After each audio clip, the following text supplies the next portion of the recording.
Hello everyone, তো এখন বাজে 3:17। তো এখন ও বেরিয়ে যাবে অফিসের জন্য, আজকে তো তাড়াতাড়ি ওঠা।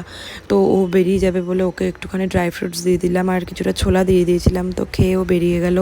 তো এই যে ও বেরিয়ে যাচ্ছে এখন, আজকে মর্নিং ডিউটি আছে এর জন্য এত তাড়াতাড়ি বেরানো। তো চলে যাওয়ার পর আমি ঘুমিয়ে পড়েছিলাম, ঘুম থেকে উঠে ফ্রেশ হয়ে ব্রেকফাস্ট করে আমি চলে এসেছিলাম এই আলমারিটা একটু গোছাতে। তো জামা কাপড়গুলো সুন্দর করে ভাঁজ করে তুলে রাখছিলাম, আবার তো জামা কাপড়গুলো তুলে আমি চলে যাবো ফার্নিচারটা মুছতে। তো ফার্নিচারগুলো প্রায় দিনই না মুছতে লাগে, এত ধুলো পড়ে, প্রত্যেক দিনই প্রায় মুছতে লাগে। এর জন্য জিনিসপত্রগুলোকে সুন্দর করে মুছে নিয়ে আবার জায়গায় রেখে দিয়েছিলাম। তারপরে চলে গেলাম স্নান করে নিলাম লাঞ্চ। আছে ভাত, তেলাপিয়া মাছের ঝাল, কালকে সেই লোটে শুটকি, আর এদিকে চিংড়ি মাছের ভাপা।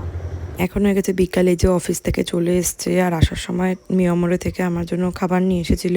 তো এর মধ্যে ছিল কিছু জিনিস, তো দেখি খুলে এর মধ্যে কী কী আছে। তো এর মধ্যে ছিল চিকেন প্যাটিস আর একটা ছিল ফিশ চপ। তো সন্ধ্যাবেলায় যে বেরিয়ে গেছিলাম দুজনে একটু ঘুরতে, তো চলে গেছিলাম ফুচকা খেতে। আমাদের কচুয়া মোড়ে চলে গেছিলাম একটু ফুচকা খাওয়ার জন্য। বাসুদার ফুচকা হেভি ভালো করে ফুচকাটা দাদা। তো আমি খেলাম জল ফুচকা আর ওগুলো স্পেশাল ফুচকা। দারুণ।